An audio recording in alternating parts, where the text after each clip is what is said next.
কি গো, কতদিন হয়ে গেল তোমাদের রাজসভা বন্ধ? হ্যাঁ, আচ্ছা, মহারাজ যদি বেতন দিতে না পারেন তাহলে রাজসভা খোলা রেখে কি লাভ বলো তো? বলি বাড়িতে যা চাল আছে তাতে এক সপ্তাহের বেশি আর রান্না হবে না কিন্তু। হ্যাঁ, সেই জন্যই তো হিসেব করছি। বাড়িতে অপ্রয়োজনীয় যা যা জিনিসপত্র আছে সেসব বেচে দেব। আর বেচার মতো কিছুই নেই গো। দেখো, তুমি সব সময় আমার পরেই খাও, তাই আমাদের একটা করে থালা বাটি বেচে দিলে তো কোনো সমস্যা নেই গিন্নি। এই তোমার মাথা না কাজ করছে না। যাও বাইরে ঘুরে এসো, পারলে বাজার থেকে ধার করে হলেও একটু চাল নিয়ে এসো। দেখি যদি কোনো সহৃদয় ব্যক্তি চাল দেয়।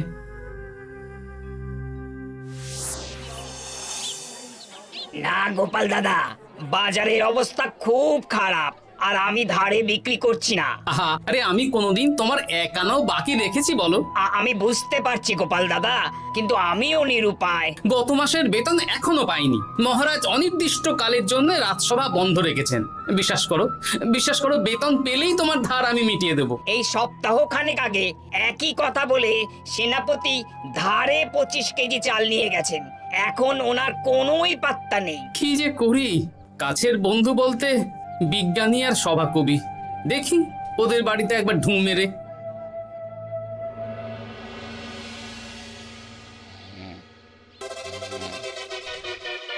কৃষ্ণনগর কৃষ্ণনগর কৃষ্ণনগর শূন্য। হ্যাঁ, এবারে একটা মোহরও নেই।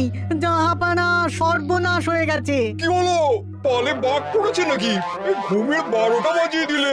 জাহাপানা, এবারে কৃষ্ণনগর থেকে একটা মোহরও খাজনা আসেনি। হ্যাঁ, বলো কি? 1 মাস আগে বাৎসরিক খাজনা দেওয়ার শেষ দিন ছিল, কিন্তু এখনো একটা মোহরও খাজনা আসেনি। না জাহাপানা। পড়েছে বেগমের জন্য হীরের হার, হীরের কানের দুল, হীরের নাকছাবি বানাতে দিয়েছি। উজির, যা হোক করে কৃষ্ণনগর থেকে আমার খাজনা চাই চাই। তাহলে তো কৃষ্ণচন্দ্রকেই তলব করতে হবে। যা করার করো। বাবা, এই সময় তোমার শখ হয়েছে ময়না পোষা? আরে না না, আমি পুষিনি। একটা পশ্চিমের গ্রামে কদিন আগে ঘুরতে গিয়েছিলাম। আচ্ছা, ওখান থেকে নিয়ে এসেছো? না, তাও আনিনি, ছোলা খেতে দিয়েছিলাম। দেখি তারপর আমার পিছনে পিছনে উড়ে উড়ে চলে এসেছে। বাবা বাহ, এ তো ভালো কথা। বিয়ে তো করলে না, তাও একটা সঙ্গী জুটেছে। এ যে সে পাখি নয় গোপাল, এ ময়না কথা বলে, দেখবে। এই ময়না, বলো তো গোপাল এসেছে। আরে বাস, বলো তো গোপালের ভুঁড়ি আছে আমার নেই। বেশ বেশ বেশ। এ ভোরবেলা আমার কাছে আসে, সারাদিন আমার কাছে থাকে, আবার সন্ধে হলেই নিজের বাসায় নিজে নিজেই ফিরে যায়। বুদ্ধিমান পাখি। ওই গ্রামে শাখে শাখে ঝাঁকে ঝাঁকে ময়না। বেশ, বুঝলাম। তা বিজ্ঞানী, তোমার কাছে আমি আসলে একটা দরকারে এসেছি। বলো কি দরকার? আসলে ওই টানাটানির সংসার চলছে, বুঝলে। বাড়িতে চাল বাড়ন্ত, কদিন পরে হাঁড়ি চড়বে না। তুমি কিছু পয়সা ধার দিতে পারবে? আরে এমন করে বলছো কেন? আমার তো সংসার নেই, এত খরচও নেই। তুমি বাড়ি যাও, আমি 2 বস্তা চাল পাঠিয়ে দেব। ধন্যবাদ বিজ্ঞানী, তোমার মতো বন্ধু পাওয়া মুশকিল। বন্ধুত্বে এইসব ধন্যবাদ দেওয়ার দরকার নেই, একে অপরের পাশে থাকলেই হলো।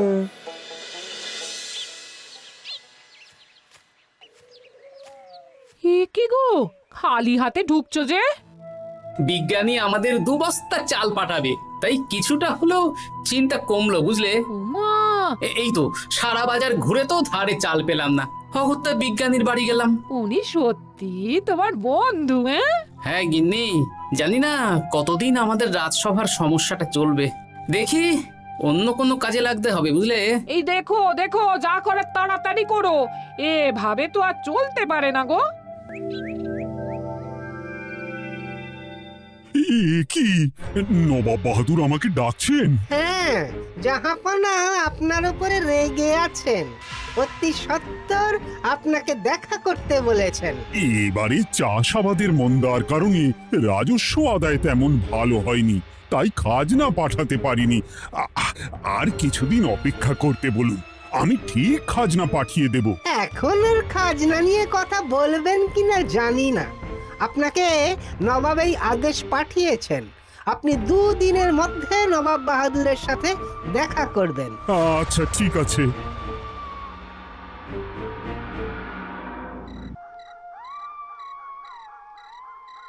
মহারাজ, এই বিপদের সময়ে আপনাকে একমাত্র একজনই সাহায্য করতে পারে, আর সে হলো গোপাল।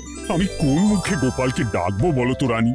দীর্ঘদিন ওদের বেতন দিতে পারছি না। গোপাল এরকম স্বার্থপর মানুষই নয় যে নিজের কাজের সময় কাজী আর কাজ ফুরলে বাজি হয়ে যাবে। আপনি একবার বলেই দেখুন না। বেশ, তাহলে আগামীকাল সকালেই গোপালকে ডেকে পাঠাচ্ছি।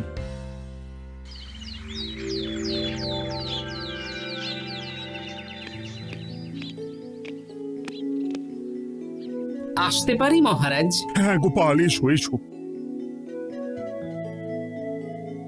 মহারাজ, আমাকে হঠাৎ ডেকে পাঠালেন যে? শোনো, নবাব বাহাদুর বলেছেন ওখানে যেতে হবে, কারণ এবারে কৃষ্ণনগর থেকে কোনো খাজনা পৌঁছয়নি।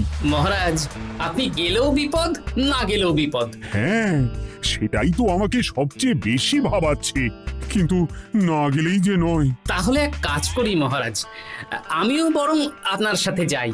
যা বিপদ আসবে একসাথে লড়বো। ও গোপাল, তুমি যেন আমার বুক থেকে পাথর নামিয়ে দিলে। তোমাকে যে কি বলে ধন্যবাদ জানাবো। তাহলে কখন বেরোবেন বলুন? আজকে সন্ধ্যের দিকে বেরিয়ে পড়বো, তাহলে কাল সকাল সকাল মুর্শিদাবাদ পৌঁছে যাব। কতদিন থাকতে হবে তো কিছুই জানি না, তাহলে ওই 3-4টে জামা কাপড় ধুতি নিয়ে নেব, কি বলেন? হ্যাঁ হ্যাঁ, তাই নিও। তাহলে সন্ধ্যেবেলা রাজবাড়িতে এসো, একসাথেই বেরিয়ে পড়বো। আচ্ছা মহারাজ।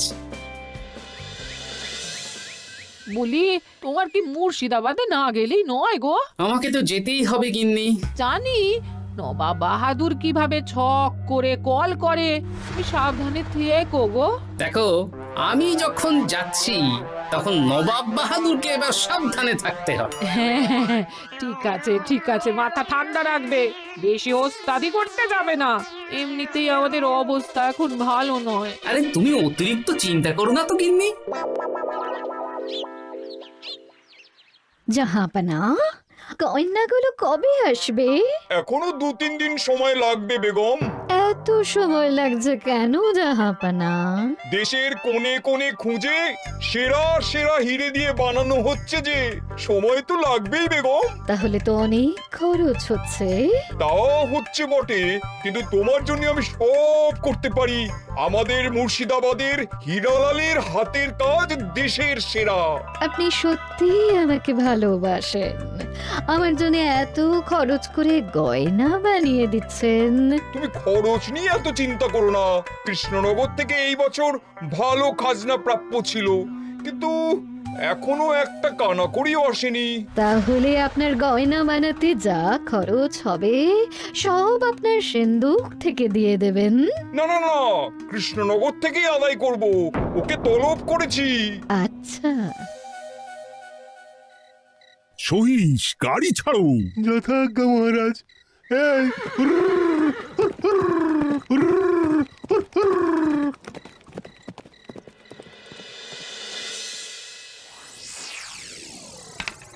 এত রাতে আবার কে এলো রে বাবা?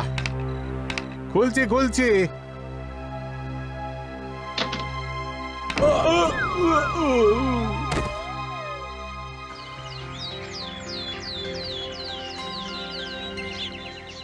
সর্বনাশ হয়ে গেছে জাহাপানা। কি হয়েছে হীরালাল? নবাব বাহাদুর, মহারাজ কৃষ্ণচন্দ্র আর গোপাল এসেছেন আপনার সাথে দেখা করতে। ওদের দরবারে আসতে বলো। হ্যাঁ, এবার বলো হীরালাল, কি হয়েছে? তোমার মাথায় পট্টি কেন? জাহাপানা, গত রাতে আমার সর্বস্ব লুট হয়ে গেছে। বলো কি হীরালাল, তোমার কাছেই তো বেগমের হীরের সব গয়নাগাটি বানাতে দিয়েছিলাম। হ্যাঁ জাহাপানা, সব গেছে। আমার মাথায় মেরে সব লুট করে নিয়ে গেছে। বলো কি হীরালাল, তোমার কাছেই তো বেগমের হীরের সব গয়নাগাটি বানাতে দিয়েছিলাম। হ্যাঁ জাহাপানা, সব গেছে। আমার মাথায় মেরে সব লুট করে নিয়ে গেছে। এবার আমি কি করব জাহাপানা? বেগম সাহেবা, আপনার গয়না যে হীরালাল শেখরার কাছে জাহাপনা বানাতে দিয়েছিলেন, ওনার সব লুট হয়ে গেছে। মানে? আমি এক্ষুনি নিজের কানে শুনে এলাম, এখন হীরালাল শেখরা এসেছে। আমি এক্ষুনি যাচ্ছি। কি করব জাহাপানা? আমার তো সব শেষ হয়ে গেল। আমি কোনো কথা শুনতে চাই না, আমার ওই হীরের গয়নাগুলো চাই। চাই বললেই তো পেয়ে যাবে না। এখন এই গয়না শুধু নয়, হীরালালের সব সোনা দানা চুরি হয়ে গেছে। সেগুলো খুঁজে পেতে হবে। বিগত কয়েক বছর আমার মুর্শিদাবাদে কোনো চুরি ডাকাতি হয়নি। প্রত্যেকটা গ্রামবাসী সুখে শান্তিতে আছে। বাইরের কোনো শত্রু আসারও সুযোগ নেই। গ্রামের সীমানায় দিন রাত প্রহরী থাকে। যদি এসেও থাকে, পালাতে পারবে না। এবারে তাহলে চোরটা কে বুঝবো কি করে? এসব সামান্য চোর ধরার কাজ আমার কাছে নস্যি। জাহাপনা, আপনি যদি কৃষ্ণনগরের এবছরের খাজনা মকুব করে দেন, তাহলে আমি চোর ধরার ক্ষেত্রে সাহায্য করতে পারি। ঠিক আছে কৃষ্ণচন্দ্র, তোমার এই গোপাল যদি চোর ধরে দিতে পারে, তাহলে এবছরের খাজনা মুকুব। আগে আমি ওই শেখরার সাথে একান্তে কিছু কথা বলতে চাই। বেশ, প্রহরী প্রহরী, তুমি গোপাল আর শেখরাকে একটা ঘরে নিয়ে যাও। আসুন। এবার আপনি চুরির ঘটনাটা বলুন। চুরি না, ডাকাতি। সে যাই হোক, বলুন বলুন। গতকাল রাতে, তারপর সকালে জ্ঞান ফিরে ঘরে গিয়ে দেখি সব ফাঁকা। আমার ঘরের সাথেই লাগোয়া দোকান। আচ্ছা, দেখুন, আমি আপনার কথা শুনে আর একটু আগের যা আলোচনা শুনলাম, তার থেকে মনে হচ্ছে এই চোর স্থানীয় চোর। কি করে বুঝলেন? কারণ বাইরের চোর হলে তো এত নিখুঁত কাজ করা সম্ভব নয়। চোর নিশ্চয়ই আপনাকে ব্যক্তিগতভাবে চেনে। হ্যাঁ, এবার মশাই আপনি বলুন তো, আপনার কোনো শত্রু আছে? না, শত্রু নেই তেমন।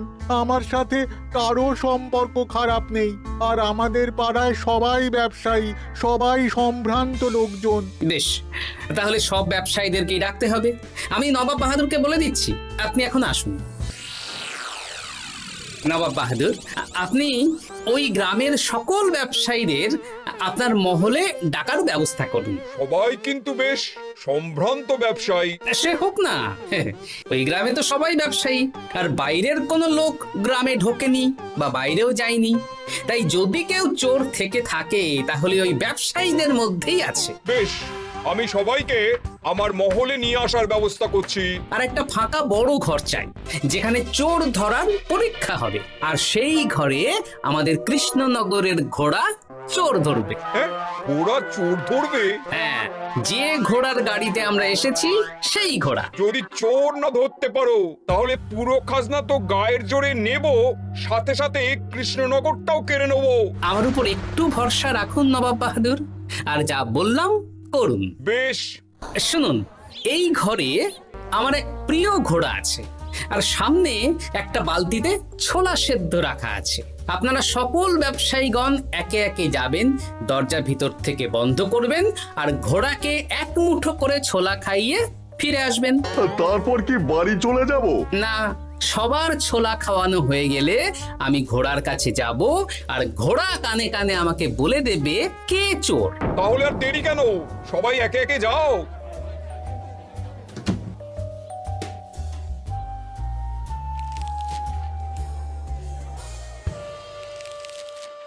কি করি যদি ঘোড়া সত্যি সত্যি বুঝে যায়? ছোলা খাওয়াবোই না। ব্যাস ছোলা খাওয়ানো হয়ে গেল। এবার এবার গোপাল বলো তো কে চোর? দাঁড়ান, ঘোড়ার মুখের কথা শুনে আসি। আমি বলে দিচ্ছি জাহাপানা, গোপাল এসব মশকরা করছে, সব মশকরা। ঘোড়া বলে দিয়েছে কে চোর। বলো গোপাল, কে চোর? তার আগে সকল ব্যবসায়ীর হাত দেখে আমি পরীক্ষা করতে চাই। সে দেখো, কিন্তু বলো কে চোর? দেখি দেখি, না দেখি আপনারটা, না আপনিও না, না আপনিও না। একই মশাই, চুরিটা তো আপনিই করেছেন, আপনিই চোর। কি উল্টো পাল্টা কথা বলছেন? আমি চুরি করিনি। হ্যাঁ, আপনিই চুরি করেছেন, তাই ভয়ে ঘোড়াকে ছোলা খাওয়াননি। কারণ আমি ছোলার মধ্যে রান্নার হলুদ গুঁড়ো মিশিয়ে রেখেছিলাম, তাই যারা যারা ঘোড়াকে ছোলা খাইয়েছেন সবার হাতেই হলুদ রং লেগে আছে। শুধু ওর হাতে নেই। ভাই, শেষে তুই? তোর মনে মনে এত হিংসা? ভাই মানে? আরে ও তো আমার খুড়তো ভাই পান্নালাল, ওরও সোনা গয়নার ব্যবসা। ব্যাস, এবার তাহলে বলেই দিন পুরো ব্যাপারটা, কারণ এখান থেকে পালানোর কোনো পথ নেই। ভুল হয়ে গেছে দেখাবো না। আমার দাদা আমার থেকে অনেক বেশি রোজগার করতো, তাই আমার মনে মনে হিংসে ছিল। তারপর বেগম সাহেব আর হীরের গয়না বানানোর এত বড় বায়না পেল, তাই হিংসা আরো বেড়ে গেল। আর তুই চুরি করলি? চুরির সব জিনিস কোথায় আছে? আমার বাড়িতেই আছে দেখাবো না। সাব্বাস গোপাল, সাব্বাস। তোমার কি বুদ্ধি! তাহলে জাহাপানা, কথা মতন আমাদের এই বছর তাহলে খাজনা দিতে হচ্ছে না। না, কথা যখন দিয়েছি তখন আমি তো আর কথার খেলাপ করতে পারি না। আচ্ছা গোপাল, তোমার তো এত বুদ্ধি, আমার একটা শখ পূরণ করতে পারবে? কি শখ বলুন নবাব বাহাদুর। আমার অনেক দিনের ইচ্ছে একটা হাওয়া মহল বানাবো, কিন্তু ঘরামি রাজমিস্ত্রি কেউই বানাতে পারবে না বলছে। তুমি কি বানিয়ে দিতে পারবে? আগে পারবো জাহাপনা, কিন্তু তার বদলে আমি কি পাবো? আগামী 5 বছর কৃষ্ণনগরের খাজনা মুকুব, আর তোমাকে আমি 100 মোহর উপহার দেবো। বেশ, তাহলে আপনি আমাকে দিন 7 সময় দিন, আর 7 দিন পরে আমার বাড়ির সামনে চলে আসুন। হাওয়া মহল বানিয়ে রাখবো, আপনি নিয়ে যাবেন। বেশ, তাহলে 7 দিন পরে কৃষ্ণনগরে দেখা হচ্ছে। যদি না বানাতে পারো তাহলে কিন্তু আগামী 5 বছর কৃষ্ণনগরকে দ্বিগুণ খাজনা দিতে হবে, এই আমি বলে দিলাম। বেশ, রাজি।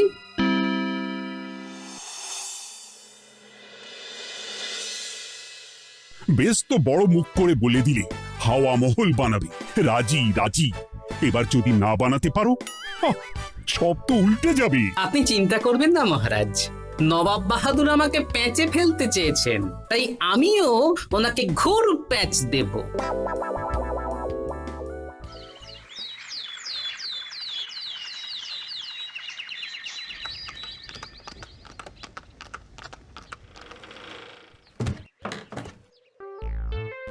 কি গোপাল, আরে কোথায় আমার হাওয়া মহল? 7 দিন হয়ে গেছে তো, তাই মহল দেখতে চলে এলাম। কাজ একদম শেষ পর্যায়ে, চলুন পশ্চিমের মাঠে চলুন। গিন্নি, তুমি মহারাজকে খবর দাও আর বলো পশ্চিমের মাঠে চলে আসতে। আরে তাড়াতাড়ি কর, তাড়াতাড়ি কর। ওই দেখুন, আপনার হাওয়া মহল তৈরি হয়ে গেছে। কই? উপরে দেখুন। ওরে, নবাবের হাওয়া মহল বলে কথা, ইট কথা হয়ে গেছে। এবার রং কর, রং কর।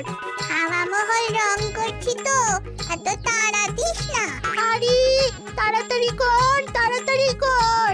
আরে এসব আবার কি? ময়না পাখি হাওয়া মহল তৈরি করছে? হ্যাঁ, হাওয়া মহল তো, তাই হাওয়াতেই তৈরি হচ্ছে।